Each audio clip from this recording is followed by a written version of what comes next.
welcome to the Two Dudes Talk Movies podcast. I'm Luke. I'm Griffin. Hey, welcome to the Two Dudes Talk Movies podcast. I'm Luke. I'm Griffin. And we are back from winter break finally. Yippee! After about 2 hours maybe of tech issues, we finally got things set up. The podcast studio has been going under some renovations currently.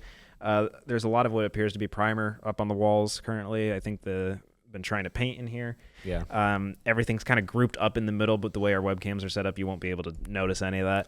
And the devices that we had to get running in here didn't work the way that I thought they would, so we had to rearrange things, but we're getting on it. Back to square one, essentially. Yeah, but we made it work. And I thought for first episode back, we'd do something different. I think Cam and Drew at one point have done something similar, but I may be wrong. But instead of talking about a movie, I kind of wanted to go through and hand out awards basically similar to how the Oscars do theirs for all of the movies that Griffin and I saw in 2025. Not necessarily episodes that we talked about on Two Dudes. I'm sure there's overlap somewhere, but more like movies that we saw in 2025 that were also released in 2025. Yeah. That we had to see and released in 25. So we've got a handful of awards here, and we're just kind of going to go through briefly, announce who we think won, a little bit about why that is, and kind of close out on our top 5 films of the year, I would say. Yeah. I think we're kind of vastly different choices. I think at least one of them will probably overlap, but I do think there will be different because Griffin and I watch different types of movies. I know we've seen a lot of the same stuff, but whether or not we award it to that, I think is what's going to be different. Yeah. So to get started, the first one is Best Actor in a Leading Role. Do you want to go first? Do you want me to? I can go first. Alrighty. So, the Best Actor in Leading Role, my choice, is Jeremy Allen White, who played Bruce Springsteen in Springsteen Deliver Me from Nowhere. Do we also just give a brief explanation why? Yeah, just explain a little bit. So I really love Jeremy Allen White in this movie. I haven't really seen his other stuff unless I'm just blanking out on titles. But in Springsteen Deliver Me from Nowhere, he obviously takes on the role of Springsteen, and it just kind of shows one period in his life where he's trying to battle depression and just try to release an album, and he wants to do it his way. And I just think he did a really good job as Springsteen, showing the emotion, showing what he was going through at that time too. So that's why I'd give Best Actor in Leading Role to him. Solid. I think for me, I've got to give it to Timothy Chalamet as Marty Mauser and Marty Supreme. I know this movie is not popular in Griffin's opinion. I have my thoughts about it, but that's for a different time. Yeah, and you know what? That's okay. We're not here to talk about that. I think it's so brilliant to cast a young, ambitious actor. Young, he's 30, but young, ambitious actor. Young enough.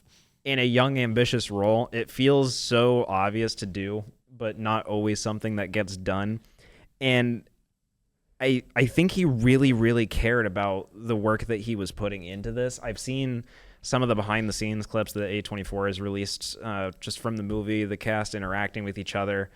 But a lot of the promotional material, the promo for this movie went crazy. Yeah. I mean, he was on a Wheaties box. They had a whole blimp that flew around. They made the actual ping pong balls. He stood on the pyramids orange, the Statue of Liberty orange. Yeah, he stood on top of the Sphere in Las Vegas. He was going all out for this marketing, and I almost couldn't distinguish him in those marketing calls between Timothy and Marty, to be honest. And I think that's good for an actor where I feel like you are the role, right? Yeah. And I get moved by that, and you put your all into it. And there is a lot of parallels between Marty's positive characteristics, not the negative ones, and Timothy, where they both have this drive to be great. And I remember a few awards seasons ago, or maybe last one, he won something and he was like, I'm in pursuit of greatness. I really want to be one of the greats and that sort of thing. And then he got to this one and he was much more calmer about it. And I saw somebody bring up a point that maybe they were filming around the same time, so that's why he was so adamant about this greatness thing. because he was just in method acting the That whole probably time. makes sense. Yeah. It would be, but I don't know for sure. But yeah, I think for me, best actor in a leading role's got to go to Timothy. Honestly, if, as much crap as I give that movie, I will say Timothy Chalamet does do a good job with this character. I have my grievances about it, but I can still tell good acting when I see it. So Our next category is best actress in a leading role. I'll take this one first since you Sure. we can alternate between. yeah, that's fine. For me, I think Julia Garner as Justine in Weapons is getting the award for me Okay. out of this one. Okay. Just her embodiment of how afraid she was at any given moment was so palpable. I loved it. That's acting. Like, if I can see the glisten in your eyes when you're terrified, bro, amazing. You're already on a good thing. Already peak cinema. Oh yeah, for sure. And her body language too was just perfect. Anytime she got jump scared and the way she would react to it felt visceral. And then anytime she was just around her house, in those creepy lighting scenes when there's supposed to be somebody there, but there isn't. She goes to investigate. She acts like a normal person would for the most part. There's a couple things that just like, I'm not opening the door. But the way she just asks from a distance, is anyone there? That stuff. And I get that's kind of simple, but the way you move your body in those scenarios instead of just like T-posing up and then doing it, Yeah. I give her credit for that. Okay. I also like her role as the Silver Surfer, but that's not who I'm giving the my award to. But on the topic of Marvel, I'm giving Best Actress in the Leading Role to Florence Pugh in Thunderbolts. So Thunderbolts, I'd say it's probably one of the better Marvel movies that's released in the past few years. I mean, at least since like the last 2 or 3 phases. That's Yeah. nerdy jargon, but if you've kept up with Marvel, you'll know what I'm talking about. Yeah, the MCU, you can have your own opinions. My thoughts are just like, it's been 50-50 on good and bad, but Thunderbolts especially, I was insanely blown away by. Like, just you have like this group of outcasts and like Florence here. What's her character's name? I forget. Elena Belova. Elena, thank you. Like, she's like the leader of like this group of like misfits, of like villains / anti-heroes that like never fit in. And just her role of like it was like super vulnerable. It was like super like just confronting her past, because that's like kind of what the main villain was too. And I just think she did a really good job there. I love Thunderbolts so much because I know going into it, whenever it was announced, I wasn't sold on the idea. It just felt weird. And then there was a lot of talk leading up to it online where people were like, oh, it might just be Marvel's Suicide Squad or something, and that wasn't really compelling to me as much. But I was very surprised to sit down and watch the movie, and it was this beautiful message on mental health basically for a lot of the film, especially with Bob and the Sentry and the Void. Is just amazing. There's a lot to like about Thunderbolts, but yeah, that would be my choice for that. Do you want me to take Best Actor in Supporting Role? Go for first? Okay. All right. So our next category is Best Actor in a Supporting Role, and for this one, I'm going to give it to Damson Idris, who played Joshua Pierce in the movie F1. F1, I loved that movie. I saw it over the summer. It might sound simple. It's just like F1 racing, nothing too special, but it's about like this racer who's kind of in his retirement age. He had like a grave injury many years ago, and he just kind of comes back, and then he's paired up with Damson or Joshua, and Joshua's character was also really good too. He wants to beat the main character, who's played by Brad Pitt, and like you can feel the competition there, even though they're on the same team. Like on the track itself, like they're arguing back and forth. They're not really working They're not really working together well as a team, and it's just like seeing their dynamic was really cool. And I think Damson Idris did like an insanely good job with that, and especially like when he, spoilers if you haven't seen the movie, but go watch the movie. You haven't seen the movie, have you? I have not. I never got around to it. Do you care if I spoil it? You can go for it. Okay. He gets into an accident that kind of doesn't let him race for a good while, and just like the way he kind of like comes to terms with that too. He's not like permanently barred from racing. He gets back into it like eventually, but he's still out for several weeks because of it. But just seeing like his grieving process through that was really emotional and just really well done. Yeah. And supposedly he's rumored to possibly be the next Black Panther from what I've heard. Like as T'Challa's son, I believe, or something. I actually have heard that it's a recast. And it's a recast. And then by the time of Doomsday and Secret Wars, whenever Battleworld gets made, a Wakanda gets pulled in and he's T'Challa from that. And then post Secret Wars, he'll be Black Panther again. Which I don't know, because T'Challa's son is around. This is very nerdy. I'm not going to stick on this topic long, I promise. But T'Challa's son is there.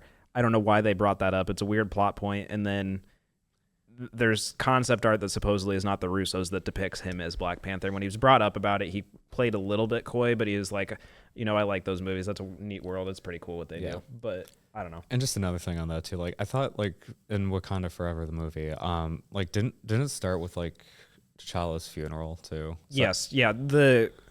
Sorry guys. The current MCU 616, which is technically not 616, but that's besides the point. Yeah, that's a post-episode conversation. Okay. But the mainline MCU T'Challa died, and Chadwick Boseman, who played the character, also had died from colon cancer, and they don't explain how T'Challa dies other than just an illness. So they kind of left some room up for interpretation, and so his version is dead, but that version of T'Challa had a son also named T'Challa. So that's what you're thinking of, is that Damson might be him. But I've heard it as Damson being a multiversal version of T'Challa. But that's besides the point. My pick for Best Actor in a Supporting Role, without a doubt in my mind, has to be Miles Canton as Sammy Moore from Sinners. This kid, dude, he is going places. It's his first acting role, too, by the way. And I feel like this is like 2 years in a row where we've gotten something like that. I think because Holdovers came out in 24, I believe, and the lead kid in that was his first acting role as well, and he didn't even audition for it, I don't think. I'm pretty sure the school that they filmed it at, that's where he's a student, and they just found him there in like a theater class, and we're like, dude, we've got to get this kid. Him. Yeah. So Sammy, I don't know, or not Sammy, well, same person, but Miles, I don't know how much they got him into this role for it, but I do know he does a phenomenal job of it. He finds a way to balance naivety and expertise and wisdom as well through the different versions of his character later on. And I think you can really see that he's having fun with the role at the same time while also stepping on business. Right. Any scene that he has that's dialogue heavy or he has to emote in a certain way, he does it flawlessly. But anytime he smiles, or if you look into his eyes in specific scenes, you can really tell that he's loving his experience, a first-time actor. And I really want to see more of this kid because he's going places, man, if his acting continues to be anything like it was in Sinners. I also loved him in Sinners. I think he did. I think that's a solid choice, too. The next category I have a tie for. Okay. I told Griffin that if we end up tying on a category, that's fine. Because we're not going to hold ourselves to a standard where it's like, no, you have to choose. We're not the Oscars. Right. I think Best Actress in a Supporting Role would either go to 1, Haley Steinfeld as Mary for Sinners, or 2, Olivia Colman as Ivy Rose in The Roses. Steinfeld, I think, had more of a physical expressiveness through Sinners, where Coleman's performance was more committed to the bit, if you will, through mannerisms and dialogue, because The Roses is much more of a divorcee comedy type, and then Sinners is that vampire horror thriller, right? So already two very different roles. Yeah, they're very different, but both are phenomenal, and I think they do their jobs flawlessly. And I think Olivia Colman's kind of slept on as an actor a little bit, I would say, and getting to see her wit with Benedict Cumberbatch was really nice, but then also the way that Steinfeld's able to have chemistry with Michael B. Jordan through their roles as Mary and Stack and Smoke and all of them. It's just good work all around. I can't choose a favorite between those two. They'd tie for me. Who's the second choice? What else is she in? Olivia Colman, it's nerdy, but I remember seeing her earlier on in Secret Invasion, and then Okay, I didn't watch. I know she's been in that. other more popular things, but I'd have to go find them.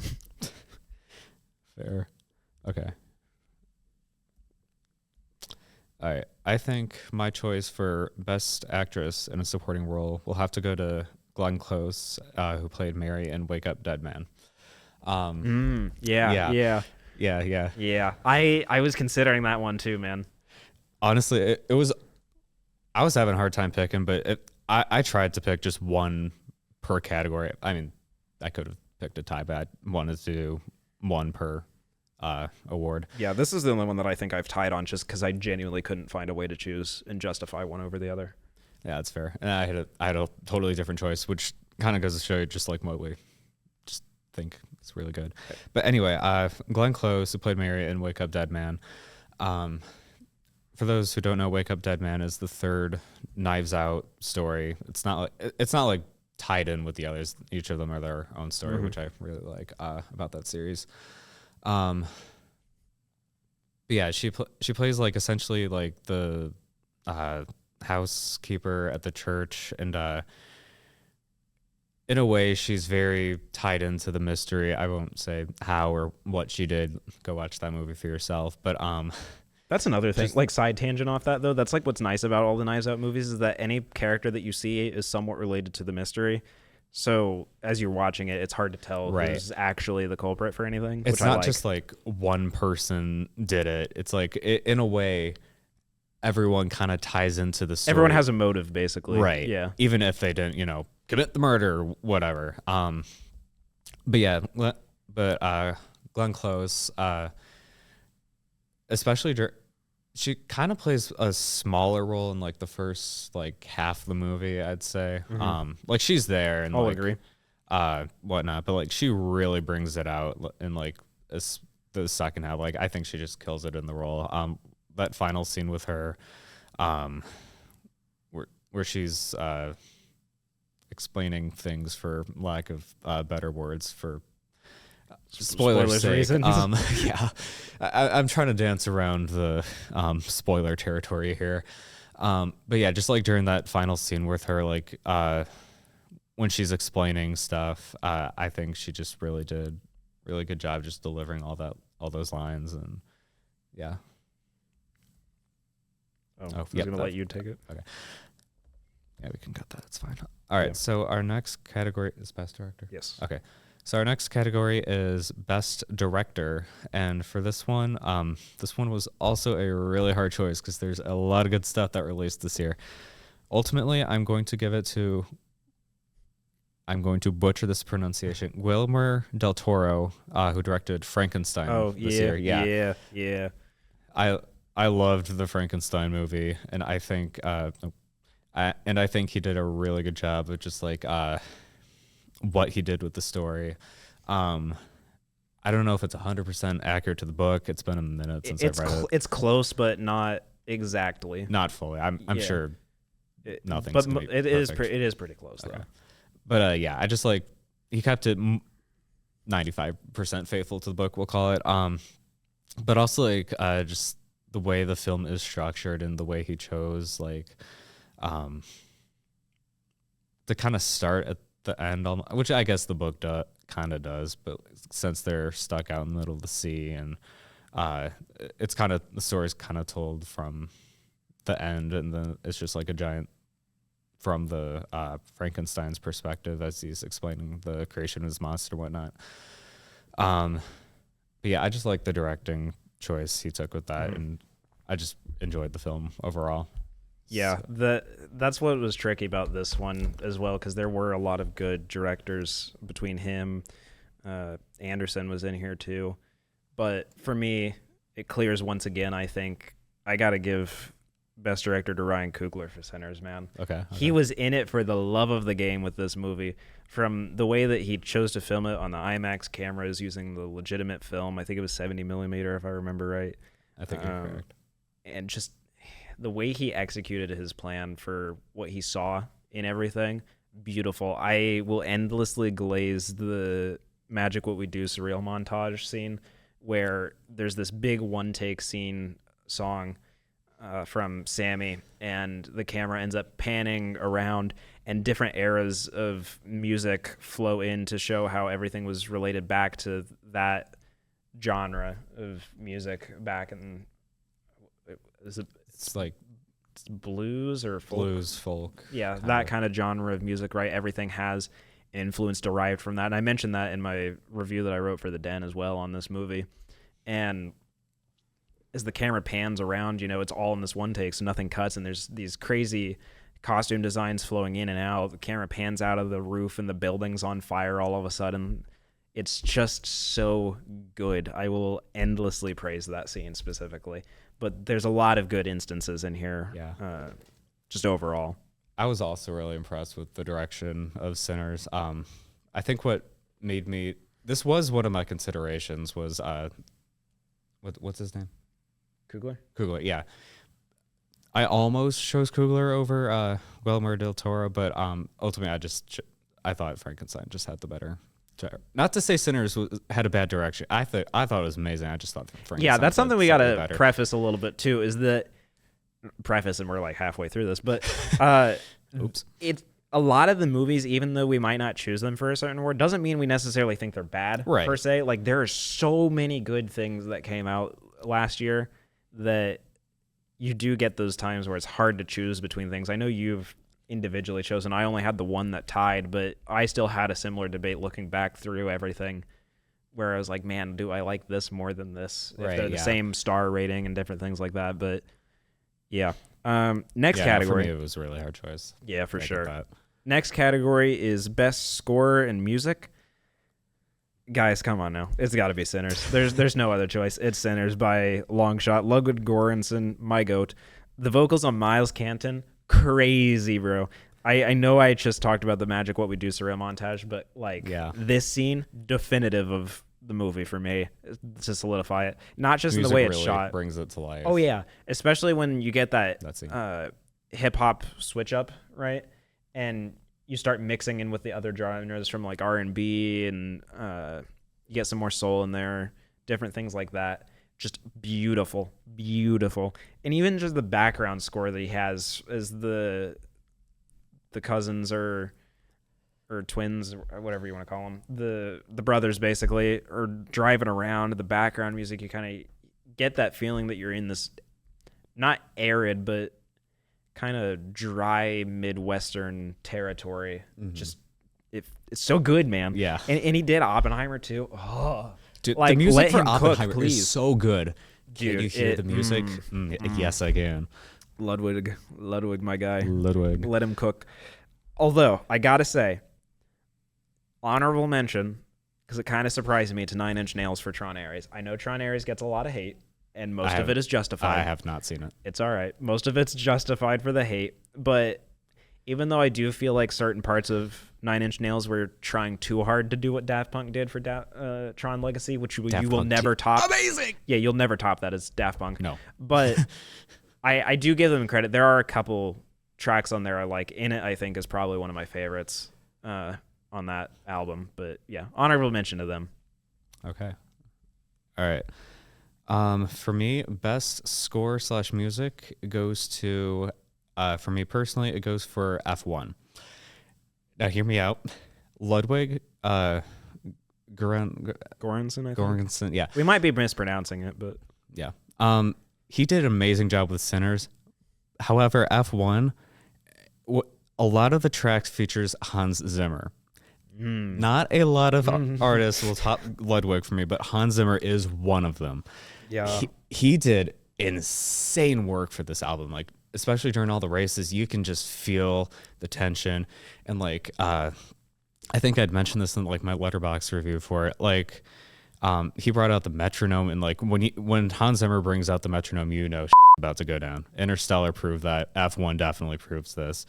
And it's not just Hans Zimmer on the soundtrack too. It's like you got I don't know most of these people, I'll be real with you, but you have like Ed Sheeran, Doja Cat, Tate McRae, Burna Boy, Roddy Ricch. Mm-hmm. I don't know if any of those names sound familiar. I know almost all of them. Okay. I don't write. Sexy Red, Mike Towers, Madison Beer. Okay. Yeah. I recognize a few more of these now, but just like You recognize Sexy Red? Is that what I'm hearing? What? You recognize Sexy Red? Is that what Oh, I'm hearing? ha. No, I recognize a few more than that, I promise. But yeah, no, you just got like Hans Zimmer, you got all these artists, and like they did a really good job of bringing F1 just as enjoyable as it could be, I feel. Yeah, Hans and Ludwig, man, they cook all the time. I think if they collaborated, I would die on the spot. Oh, yeah. It'd just be too much. It'd be too good. But what's our next category, Griffin? Just a quick note real quick. If Hans Zimmer wasn't on this soundtrack, it would have gone to Sinners easily. That would have been my Hans has a choice. lot behind him, man. Yeah. All right. Our next category is Best Design. This one was an interesting category because I feel like it can kind of be interpreted in like a lot of different ways. Like maybe it's like set design, costume design. Yeah, because I remember I pitched it to you as like a mix of all of them, just overall what had the best design. Because we could have split it up into every single category, and that would have taken forever. We'd be here for days. Yeah, we're already here pretty late. It's almost 10 o'clock for us. So yeah, when we're recording anyway. We would have been recording this 2 hours ago, but oh well, tech issues. Yeah, for me, for best design is gonna go to Wicked for Good. Yeah, hot take. Burning, actually. Gonna start sweating in here. It's that hot of a take.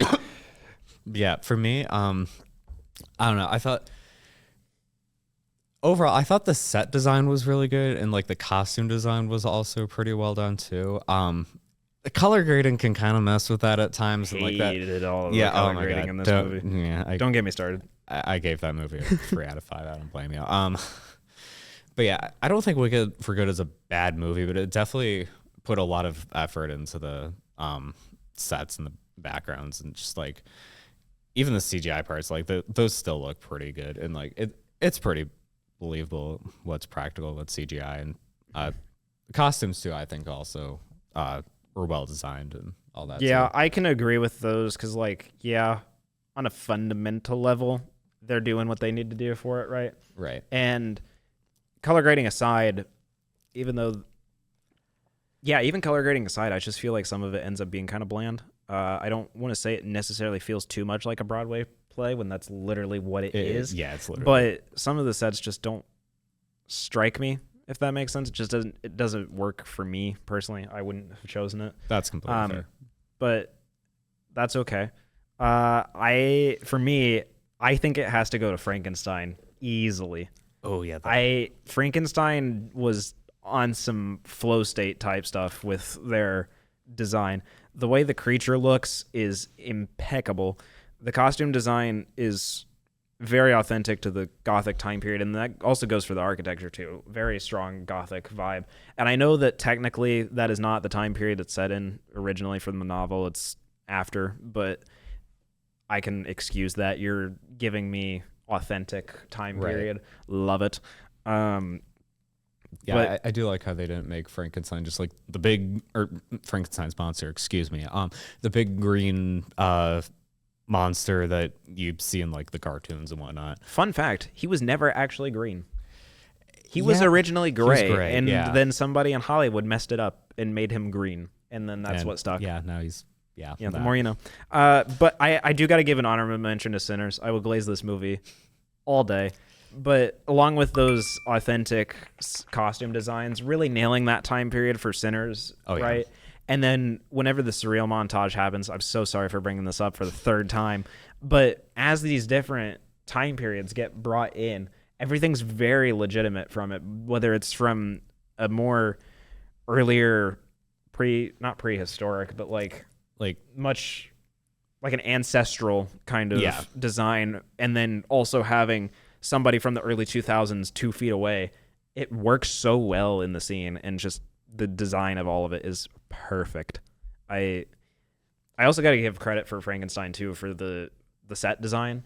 I know some of it or most of it is on sound stages and whatnot because but like just nailing the graphics of everything from the computer generation and some of the stuff that is practical. I believe the ship that most of the story gets told on that's like stuck in the ice, that's practical. Like that's a whole ship. Practical? I'm pretty sure. I don't know if it's a whole ship, but it's at least half the ship. Like the side that you see whenever it tips and stuff. Right. That whole thing is legit. That's actually pretty insane. So I got to give Frankenstein the win on that one. It's a valid choice. The next category, I think, is one where we're probably, like, as I was looking through, I think this is the one we're probably going to differ on the most for best animation. Best, yeah. Because I don't watch a lot of animated things, right? If I do, it just happens to be something that's animated in a fandom of some sort that I'm already a part of, or I get enough people to tell me about it. Spider-Verse or something. Yeah. But for me, I got to give it to Predator Killer of Killers. And I don't know if you saw this movie or not. I have not, no. Okay. But all of the animation from this is straight up just one-to-one from the concept art. That's crazy. Concept art is a weird thing where either it looks really good or just really, really bad. Mm-hmm. And for Predator, it looks really good. And this movie being an anthology and focusing on 3 different Yautja hunters throughout it, each one feels so distinct from each other because of the concept art style and being able to translate it into an animation directly from that rather than having to think about, okay, how do we make this work for live action, for example? How do we get this costume to not be too much of a weight barrier or weight problem for whoever's wearing it, or how do we make sure that it's ventilated properly for overheating and stuff like that? So being able to translate that perfectly from concept art to animation, I gotta give it to Predator Killer Killers for that. Okay. I've not seen a single Predator movie or the series. So not all of them are good, but at least the first one. Right. How many are there? 5 to 7, I think, 7. if I'm counting right. If you count Alien versus Predators, it's like 6 both or of them. 7. In the Grand 2-6, my guy. In the Grand 2-6. I thought we left that behind. It's almost 10 p.m. He's tired. Okay, so for best animation, my choice for best animation would go to the Chainsaw Man Reze Arc movie. I saw this one back November with Emerson, who's on the podcast previously, and he's my roommate, so shout out to him. Yes. So Chainsaw Man, it's I mean, it's pretty popular. It's an anime. Season 1 came out a few years ago. I know they're working on season 2 now, but in between those, Reze Arc, it just fits in as like not a standalone movie. It's still a sequel to season 1 and prequel to season 2, but just the way it's animated, it's just like it's very detailed. It like there's a lot of moving around. Like the battle scenes, like it's like bam, bam, bam, bam. Like it's taking it from scene to scene, and just like in the pool scene too. Like that's just like very well animated too. It's probably one of the most beautiful scenes in the movie. It's probably one of the best animated scenes of all time, I'd go to say. But yeah, Reze Arc would be my choice for best animation. Just beautiful, beautiful movie. And another cool thing about that movie too is like it references like a lot of stuff from like pop culture too. One of the characters, her name is Power. She's based off of confirmed by the manga artist himself too. She's like a, I don't know if parodies are the word, but she's based off of Eric Cartman from South Park. Yeah. So yeah, that should tell you all you need to know. But and like just the movie itself also like kind of references different scenes from like other movies too. Like there's one scene where like Reze's choking out one guy on the roof, and like it's like a direct reference to No Country for Old Men where Anton's like choking some guy out on the floor. It's basically like not frame for frame, but you can tell if like you watch both scenes back to back. Yeah. I think we should probably, just so we don't get flamed later, an honorable mention to K-pop Demon Hunters. Yeah. I think the animation in it is smooth, but it's nothing to give me enough credit to it because I think it's smooth on par with how Spider-Verse movies are smooth, but it doesn't do enough unique things for me to give it that kind of credit. Like if we did this in 2018 and 2023 when the Spider-Verse movies came out, I would have given animation to them easily because they have different frame rates for different characters happening at the same time, but all simultaneously being smooth. But yeah, I think K-pop Demon Hunters also had some decent animation, but not as good as Killer of Killers for me. Yeah, not as good as Reze Arc for me either, but I still really enjoyed K-pop Demon Hunters. That was a fun movie. The next category that Griffin forgot to write down, but it's okay, Oops. was best adaptation. And granted, I don't know how many things overall got adapted last year, but I know for sure The Long Walk was, and that's what's winning for me. With Stephen King's novel being the adaptation or adapted work there, I'm pretty sure everything is 1-to-1, with the exception of one change. Whenever they were asking him about it, and he said that he wanted the walking speed of 4 miles per hour in the novel to be changed to 3 miles per hour, so it's more realistic. Yeah. Because he was straight up just saying, if you walked 4 miles per hour, you'd die. 3 is a little more realistic. And granted, like, you're still dying. Like, we had an episode on this. You're not going to make it. But, I mean, we weren't going to make it. But maybe you're different. Yeah, maybe you're different. You could be built different. What do I know? You never know. But, yeah, I think best adaptation, it's going to go to The Long Walk. I'll probably hop on that train and say I agree, too. Mainly just because I can't think of a better example. But kind of for all the reasons you mentioned too. Plus, that movie's just like really tense, and like I haven't read the book for it, but I still think it's a really good adaptation. Yeah. Now we're starting to close out here with our final 2 actual awards and a fun one that I threw in here, but I was trying to be careful about this next one because I don't want it to just be a hating session, but it's going to be kind of like that anyway. Oh God. But here is what I think is the worst film of last year. It is War of the Worlds by far, and it's not even close. This movie is dog shit. Slight disrespect to anybody that made it, but like full disrespect actually. For you, slight disrespect, but for me, don't. Don't plan on it. Yeah, it's genuinely terrible. Like the original novel and I think it was a novel originally, but at least the audio broadcast of it, that stuff is great. And this movie takes that and then just says, what if it was on one screen of a computer the entire time? And what if it was an Amazon commercial? Yeah, like in theory and on paper, this sounds pretty cool. Like, you're messing with perspective. I think films a lot recently have been doing that, whether it's that one movie about a dog where it's like from the dog's perspective. There was one with Tom Hanks not too long ago where the camera set in one spot and the world changes and evolves from the beginning of time to this family that Tom Hanks is a part of and then their journey together. But the camera stays in that one spot the entire time, and the camera ends up later being in the middle of their house, like in the living room.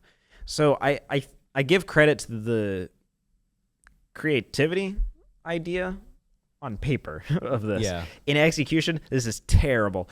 I remember looking on Letterboxd whenever this came out, and I saw Cam's Letterboxd review, and it said something along the lines of, the world's ending and you want me to come into work today?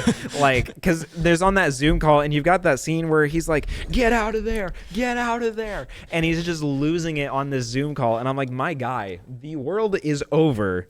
Why are you still on Zoom? I get that he works for the government. I get that. I understand. There's a story reason why he's there, but I hate all the acting. None of the design looks good. The CGI in this is absurd. Like, I think, honestly, Ant-Man and the Wasp: Quantumania looks better than this movie. That should tell you what you need to know if you've seen that movie. Yeah. It's terrible. I hate War of the Worlds. And I have genuinely never given a movie half a star before, or I'm not going to give one lower, obviously, because I do believe, regardless of what I see, that if I decided to watch it in the first place, something had to have attracted me to it anyway. Yeah. And that's worth at least half a star for me, but I can't rate it any lower, man. This movie is absurd. I'm almost scared to say it now. I know what you're going to say, and I'm going to let you rant about it because we talked about it before. Yeah, we did. So I didn't see War of the Worlds. I don't plan on it. That's for the better. Yeah. So unfortunately for a lot of people, Emerson and me mainly. Yeah. And like everyone else on Letterboxd, essentially, I'm going to have to give the worst film of 2025 to Marty Supreme. Now, before you guys get up in arms with your pitchforks, hear him out. Just at least hear him out. Please hear me out. I have my own take. It's a hot take. No one's going to agree with me here. Scalding hot, actually. Yeah. I will preface by saying Timothée Chalamet did a great job with the acting. Oh yeah. That is about the only. Yes, clap for Timothée Chalamet. That is about the only nice thing I have to say about this film. After like the first hour, like it sets up to kind of like where you think you're gonna kind of like follow him with his like ping pong career, but it just doesn't fucking do that. Mm-hmm. And like I get the point of his character is that he's kind of a prick and like he's in a way very pretentious. I think that's a fair word to use. I would say so. But yeah, he's just a pretentious prick, and like the movie just kind of drives that in your head every single minute of the movie. Can you kind of see where that begins to become a problem? And like just it doesn't have any direction either. It takes you like on a million different side quests throughout New York City, and it's just like you're going bam one place, bam another, bam another. There's just like no direction or anything. Like, okay, sure, you can have like a B plot. That's fine. I'm not saying you can't, but you can't have a B plot, a C plot, a D plot, an E plot, an F plot. You know, you got to keep it somewhat concise. And like by like the first hour, I was like, oh God, this is not going anywhere. And like the fact that this movie was 2.5 hours long is just like, did I really need to see all of that just for him to go to, spoilers, by the way, I don't even care. Bro is absolutely like, pressed. You know what? Dude. I don't even care that I'm spoiling it. He goes to Japan to play in like a conventional match. I think that's what they call it. And like he's just getting his ass whipped every match. And then it's just like one more round. None of those were real. And then he wins one match and he got his ass kicked in like every other match. And it's just like, you really want me to believe that he is good at ping pong? You didn't even sell me on that idea. And like there was a lot of promotion done with the movie too, like a lot of orange. Yeah, like we had talked about earlier. Yeah, what was it? Timothy said it was like hardcore orange, stuff like that. And guess what? It's relevant for like 1 or 2 plot points, and then it's like never brought up again. It ends with the guy dumping all those ping pong balls out the window, and that's just like the end of it. Mm-hmm. I could go into more detail. Yeah, I'm not going to. Yeah, you have more self-control than I did with Joker 2. But I see where you're coming from, because where you're talking about these subplots that don't really fit anywhere. I rated the movie 4.5 out of 5 for that reason. Which is insanely generous, but Emerson gave it a 5, so I guess I should blame him. Yeah, more. If you look on Letterboxd, I don't think that's generous, my guy. 4.5? For Marty Supreme, yeah. That's very, very generous in my opinion. In your opinion. Not Letterboxd. But anyway, but yeah, whenever I took this point off for it, it was mainly because I didn't care too much for the second act. I still liked the acting and the design and character interactions, the way that things progressed. Like the pacing does slow down in the second act, but for me, it didn't feel like as much of a drag, right? So I think that's the only reason I really gave it any less points, but I did like and enjoy everything else a lot. I know that's not your cup of tea. We don't need to spend any longer on this. So, also, I will say there will be an episode of Marty Supreme sometime in the future. I am picking it. Look out, Luke. Don't tell me to look out, man. You're the one that has the unpopular opinion. And especially if you bring a guest on and it's Emerson, you're done. Like, it's not going to go well. There's a reason I'm not bringing a guest There probably is, yeah. That's a better thing that we don't bring a guest into this, because it would be chaos. Yeah. But yeah, moving on. Final actual category that we wanted to talk about is just what our top 5 films from last year are. I think based off our conversation, most of these are going to be kind of predictable, but yeah, I think there'll be a couple surprises. Why don't you go first? What's your number 5? Sure. We'll just bounce between the numbers. So number 5, Sinners. Oh, you wanted me? I thought we were just bouncing back. No. We were, but Nah. You got to explain why that's 5. We gotta get some more context in here. Okay, let me explain once we have our choices picked. Okay. Yeah. For me, The Long Walk is number 5. Okay. All right. Number 4, Thunderbolts. Number 4 for me is fittingly Fantastic Four. First up. Okay. I would put that at 4. That's a fair choice. 3, Springsteen, Deliver Me from Nowhere. All right. You got to watch that one. It's on the watch list. I never got around to it, unfortunately. Damn. 3 for me is going to be Wake Up Dan Man. Yeah. Very fair choice. I love that movie, but not top 3 for me. Number 2, Chainsaw Man Rise Arc. Like, I just loved that movie. It just blew my mind. Mm-hmm. Number 2 for me is Marty Supreme, baby. It's got to be Marty Supreme. Anyway, that means number 1 movie of the year for me, at least. For me would be F1. And then Luke. Nice. Should be no surprise based off the awards that I handed out, or the review that I've written, or the endless glaze that I'll give this both in person and podcast. But favorite War of the movie Worlds for me, 2025. No. Favorite movie for me, man. It's got to be Sinners. It's just got to be. There's no other choice. Completely valid choice.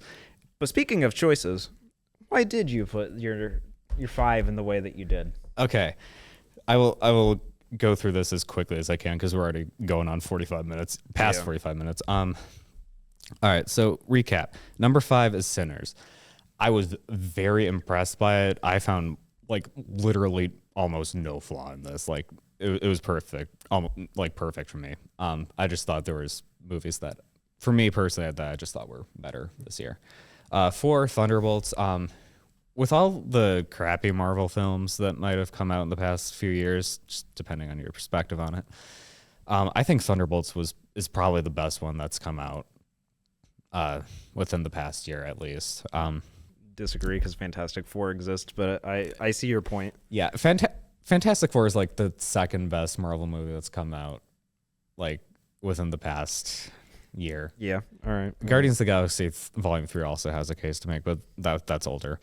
Number 3 is Springsteen Deliver Me From Nowhere. That one's just like a really emotional tale, and it's just like, even though I've never really listened to that much country music, like there's still a case to be made that it's just like the journey he goes through is just like really heartfelt, and it's just really good.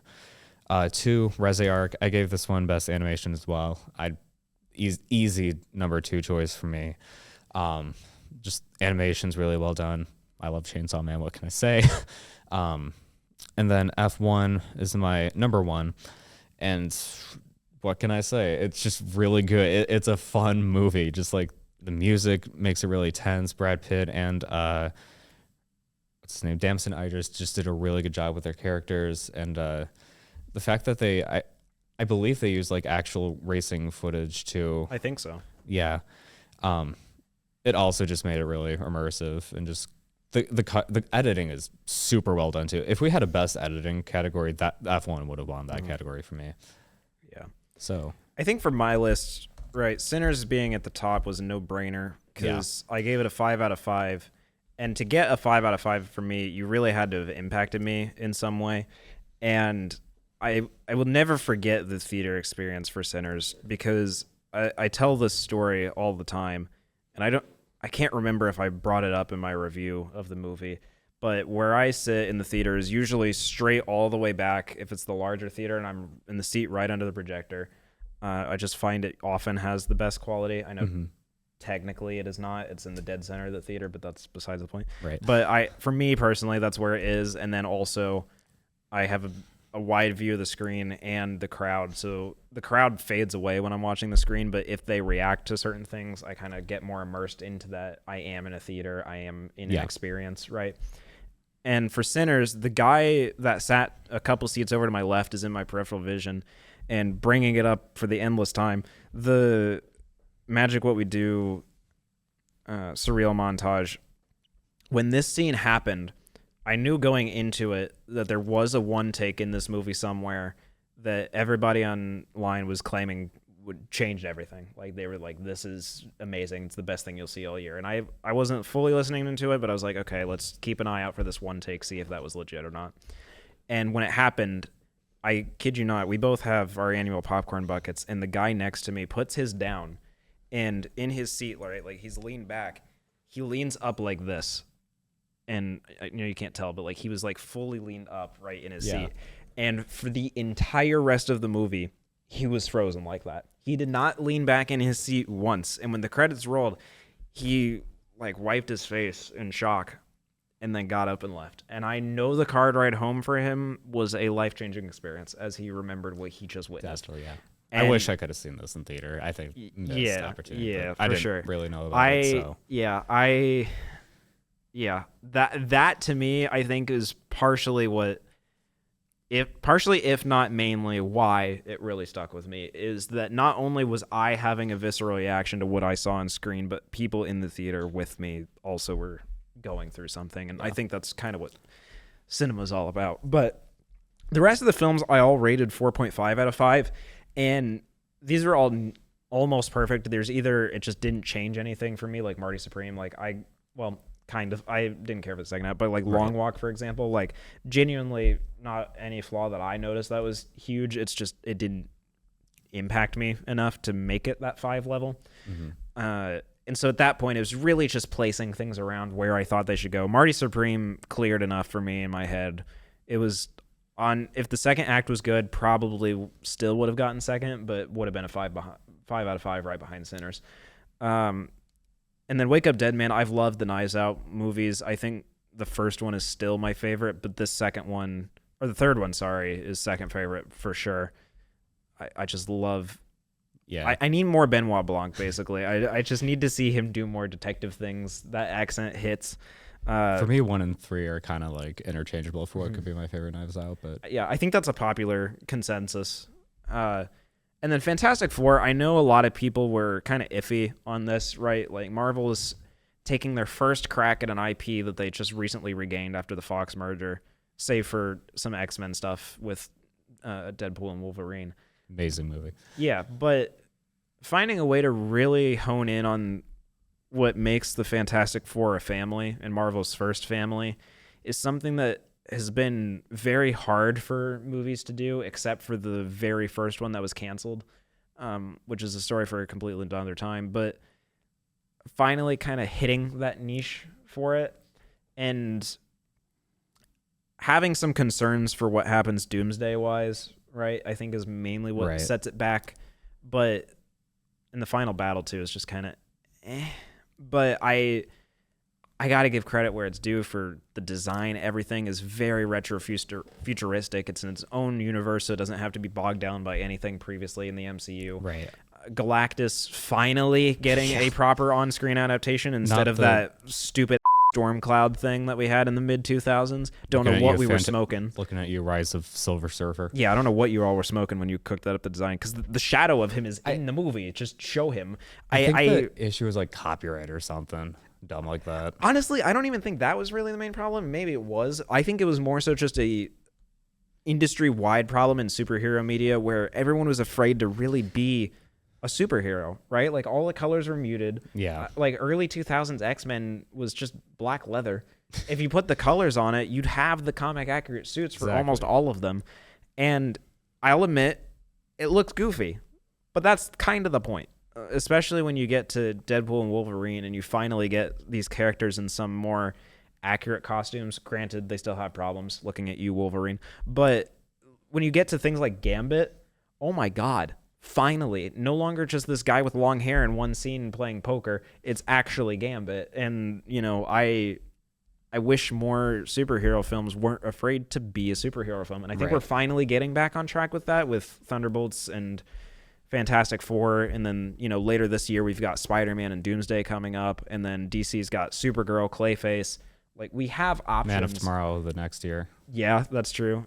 But we have options. I think we're slowly getting back to that point. Yeah. But yeah, that's why I would choose kind of where to place things where I would. We're almost at an hour, so I'd like to wrap this up. Yeah. To close things out, Most anticipated. What is our most anticipated movie for next year, Griffin? Let's see. Admittedly, I had a hard time picking this one because. So I will take back what I said earlier about only picking one. I have two for this one. Okay. For me, this is a tie between. I guess let's get this big one out of the way. Avengers: Doomsday is going to be a huge one for me. I know there to put in perspective for how huge this is going to be. By the way, I watched Avatar on release weekend, and the trailers for Doomsday are attached to those. There's 4 separate ones. Right. The first one, when it played, there was a group of high school kids. I think one of them ran cross country with at one point in high school, but that's besides the point. But the group of kids up here, there's like 5 of them, I think. Yeah. And whenever the trailer started for the first one, he was like, yo, is this it? And they were all like kind of gossiping with each other, and it happened, and they saw characters show up, and they were like, oh my God, this is it, guys, this is it. So the hype is very much real for this movie. Yeah. The hype is there. I'm looking forward to it. There's going to be a lot of great cast member appearances. I just hope they don't do like the whole, you're back for nostalgia for like 5 seconds and they go off screen. But I hope they tie them well into the plot, but it is great to see so many people back. Yeah, Doomsday is one that I am cautious of. I don't know if I'm necessarily optimistic, but cautious. Because there's a lot of room to go wrong, and they're already off to a pretty bad start with just, in general, how the lead up to this conclusion of the current phase and saga that we are in with multiverse, right? It's kind of rough. If Doom is your main villain, but he's never on screen yet interacted with our Fantastic Four, who's his main rival, and if Doomsday is setting up Secret Wars, which is the main movie and main conflict that they're kind of known for, aside from college, is kind of a problem. Yeah. And First Steps does some questionable setup for Doomsday as well. And any potential rumors or leaks that I've seen for Doomsday, which granted most of them have been disproven, it does leave a sour taste in my mouth because as people theorize for it, I don't fully see a way that I can enjoy the creative decision and story that they take it with. That's off of initial impression. That will change most likely some direction, either more positive or negative, when the actual both trailer and like official trailer, not the teasers, and the film itself drop. Yeah. And then my second film went off on a tangent there. Sorry. No, it's all good. For me, it's going to be Scream 7. I am a big fan of the Scream movies, and I didn't see Scream 5 or 6 in theaters, but 7 I am looking forward to. They're bringing back Matthew Lillard, so I guess he didn't die at the end of the first, so I'll see how they do with that. But the person who wrote the script for the first 3 Scream movies, I believe, he's directing this one. So I have good faith that Scream 7 is in good hands, and I'm just looking forward to see who the next Ghostface is, even though I have a very strong feeling I know who it is. Yeah, Scream 7 is in a weird spot where I've seen the first Scream. I think I gave it a 4 out of 5, but it's been a while, so I'd have to rewatch it. I would never say no to rewatching Scream. Yeah. And I don't think I've seen the others. I remember hearing about one that came out in theaters. It was either 5 or 6 that I never did because I was like, oh, it's a franchise. I haven't sat down and watched all of them. But seeing kind of the trailer for Scream 7 and seeing some things that are familiar from the first one, I am intrigued enough to try and rewatch everything in time. Whether I get that time or not, we will see. But if there's only, 6 of them, shouldn't be too bad. No. I got like a month and a half or so, something like that. I should be able to knock that out. But yeah, I think that's another one that'll probably do well this year. Yeah. So did you have a third? I thought you had a third. Or was it just 2? Just 2. Okay.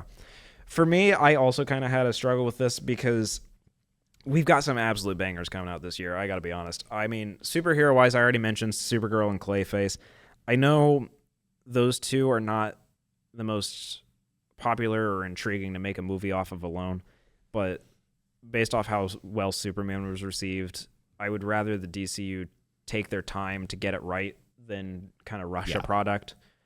And Supergirl looks to be like that. I mean, you got Millie Alcock as Kara in Supergirl, which is a phenomenal casting. I have no doubt that she'll do good. No, I think it'll be good. Jason Momoa got recast for the DCU as Lobo. I'm excited to see him in that role. I think he would have been much better for that in the first place than Aquaman. But I don't know. It's just kind of questionable on how well it'll get executed still. And Clayface is one that's weird because that movie was originally planned to be part of the Batman's universe, that epic crime saga name that I'm never going to call it because it's too long. Sorry, Matt Reeves. But that was originally planned for that universe, and then it got shifted to be in the DCU. And granted, we have some set photos, and it looks to be a different kind of Gotham, but it's filmed literally around the corner from where the city hall is from the Batman in, I think, Liverpool. Don't quote me on that. I might be wrong. But you're in a very similar architectural area. It's the same building, just the back door of it. Yeah. There's been talks of a merger between those two universes for a while. I guess you could say there's something in the way. I cut it off. Hold up. There we go. But yeah, I am on a copium train. I would love it if these merge. Because I don't know, man. It's just I want to see the DCU do really well, and I think an easy way to do that is merge the universes, and it wouldn't be hard for them to do it. I don't think, especially if your Batman and the DCU is supposed to be older, and Matt Reeves is a younger, grounded thing. Just complete a trilogy or whatever the saga is and say that's a prequel to the DCU and keep Pattinson. I don't see, if you go by the years when Superman appeared, I don't give a like, just make a good movie, make a good universe, we'll call it good. Yeah. And, especially with Clayface, the amount of body horror that this movie has been pitched as, like, it is a straight body horror movie. The prosthetics show this very clearly with, let's look into this. I think Matt Hagen, sorry. Dan Hagen's a different guy. Matt Hagen, the character for this Clayface, not Basil Carlo, who is one of the other Clayfaces. Long story. But the set photos that we have of that, they're going all in on the prosthetics for some of the initial face work, and it looks almost as if they're going to lean more into potentially the serial killer aspect of it rather than the actual clay monster. I know Creature Commandos had the clay monster, but I'm curious to see how they balance the actual serial killer. I know the Caped Crusader show either last year or the year before kind of went that route, and it didn't fully stick because they tried to do a little bit of both, and it didn't mesh fully. That's enough of that tangent. But so we got that. Dune Part 3 is also this year. Oh, yeah, that's true. Same day as Doomsday. Yeah. Doomsday. I don't know. I'm excited to see how that turns out. I think that could be another all-timer. I wasn't very keen on the first Dune. The second one I think is a lot better. And the third one being based off of Dune Messiah, the novel, I think has room. But it's also Denis Villeneuve's last Dune film, he said. So there are more Dune books, so whether some other director takes it up after that, we'll see. I'm curious how they'll wrap it up, especially if they're not calling the movie Dune Messiah, as far as I know of, and they're labeling it Dune Part 3. So we'll see how that goes. But those are honestly really just honorable mentions and things that we have coming up this year. I think for me, my most anticipated is easily Christopher Nolan's The Odyssey. Oh, yeah. Christopher Nolan is my GOAT. Even though I don't fully like every single movie that he's made, they're all in really high standing for me, except Tenet, because I'm stupid. But the Odyssey, I think, is going to be phenomenal. I've seen some online hate for it already based off the trailer, like, it's not historically accurate to the designs of the time. Well, I like to remind you, the Odyssey's fiction, so who cares? Like, as long as it's somewhat legitimate, I'm fine. I think the armor designs of the Trojans and Odysseus and all that look pretty good. The one guy that's all in more of like an obsidian black color armor, whose name I'm blanking on. I don't know. Yeah, I'm blanking on his name, but like his armor is not fully realistic to that time period, but it looks super cool. And I saw a lot of people complain about, Tom Holland character and Anne Hathaway, where it's like, they're just in clothes. Well, yeah, no, but I don't know. I do think they'll cook with that. I'm curious to see how the score goes. I don't remember if Hans is on that or not. I think Ludwig was. It was going to be Ludwig, yeah. But I don't know, man. I think Odyssey is going to be what I'm looking forward to most. I'm surprised to not think the next Spider-Man would be, believe it or not. I don't even think I would give it an honorable mention. And this is surprising because you got Daniel Destin Cretton as director who did Shang-Chi, and that movie was phenomenal with the way that Shang-Chi moved around in combat. Yeah. You give him Spider-Man to cook with, of all things, seated. Like, I know directorially it's probably going to be crazy for the web swinging, assuming they actually dive into that. But just plot-wise, I'm a little worried. Some of the casting decisions so far have been mixed. You know, you've got nice returns like John Bernthal as Punisher and Mark Ruffalo as the Hulk, but then you've got weird curveballs in there where Sadie Sink is supposed to have some sort of mind-reading powers, and, well, she'll be back in Secret Wars, so is she Jean Grey, but why are you introducing an X-Men character in a Spider-Man thing, even though they've had some past history, but maybe it's Firestar, but that's a bunch of nerdy jargon that you don't need to worry about. So, AK stuff I don't know. Yeah, so for our recap of our opinion on 2025 movies, I think that does it pretty well. I think so, yeah. Long episode, I know, but there was a lot to cover. We were kind of wrapping up a whole year. If you do like the way that we kind of added this, or if you'd like to see any other categories mentioned, feel free to leave comments below. I would like to do another one of these come the end of this year, and we start next year, school year. For 2026. Yeah, like a 2026 outlook. I think this was fun. Just kind of also to be able to see our perspectives on the different things that we've watched, because you watch a lot of stuff that I don't, and then vice versa. Yeah. So being able to discuss those was a lot of fun. But like I'd seen Springsteen F1. You'd seen. What did you see that I haven't? Probably not much, but probably not much actually, because we did see a lot of the same things. I think the things that, like, you didn't see the Roses. No. I did not see Chainsaw Man or F1 or the Bruce Springsteen thing. So, like, there's some overlap. There's a lot of overlap, but, you know. Yeah, I think that'll do it. Yeah. For the two dudes talking movies who are glad to be back finally after break, I'm Luke. I'm Griffin. And we will see you next week. Bye. Bye.